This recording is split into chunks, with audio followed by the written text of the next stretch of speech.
So you mentioned angel investment as being an interesting thing that startups should pursue, but what's the real truth? What's the inside track of when you're going to raise money here in the UK? How easy is it? How hard is it? What's the real XP? It's the real deal. Yeah, what's the real deal? The real deal. Well, my experience is over 5 years I've met something like 300 angels. Had meetings with them, not just kind of shook hands and walked on. But actually, proper meetings with people. And 300 coffees, right? That's a lot of coffee. That's a lot of coffee. And a lot of lunches too. Probably several hundred lunches. So it's an expensive and slow business. And I've had some interest and a lot of polite no's, and it's a very mixed picture. Angels are generally lovely people. They're nice people. You read a load. You know this. And they love being with entrepreneurs because a lot of them were entrepreneurs not so very long ago, and the kind of spark and fizz that you got, they kind of reminds them themselves a little bit like before they got a bit jaded and rich. So they love having lunch with you, and I think some of them just do it as a hobby to meet entrepreneurs. It's a kind of like a fake dating thing. Bless them. But unfortunately, this kind of comes at a cost to entrepreneurs who basically buy the damn lunch. And what can you do? You want to raise money from these people, but they find it very difficult to write checks. Okay, so 300 angels. How long did you say?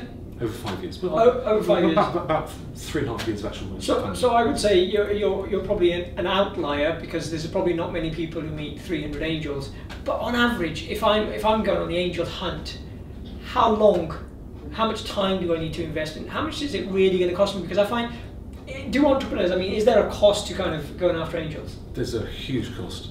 Things like angel networks operate, they used to be subsidised by the government, but when the subsidies dried up, they structured their fees onto entrepreneurs' laps. So entrepreneurs basically pay for angel networks. So you have pay to present, pay to pitch, and pay to fund. So a pay to fund can be 5% or 10% beers and all kinds of things. Sure. And even with seeders at 7.5% plus 7.5% further down the line, sure. These are all expensive ways of getting money. It's a time when money itself, if you could borrow it, is at an all-time low. Bank of England interest rate is practically zero, and yet everyone wants cream 20, 30, 40% off before you've even got any money. That's a difficult thing. So the cost of, if you're looking for, say, a 200,000 raise, you're going to pay something on the order of 25,000 to get there. And even if you don't get it, you probably will spend 15. So this 25,000, I'm presuming it's not just on expensive lunches, because if I meet an angel, I go to Starbucks, and that's the most they're going to get out of me. But I'm presuming it's an opportunity cost and time of the entrepreneur included. But okay, 25,000. I think so. In terms of, there's an awful lot of hidden costs. There's legals. Sure. There's negotiation takes forever. Sure. And very often the kind of materials that you produce, they will want extra materials. For example, it's a common thing for them to ask for more market research than you have. So, what might satisfy you may well not satisfy a forensic accountant looking to invest in a company.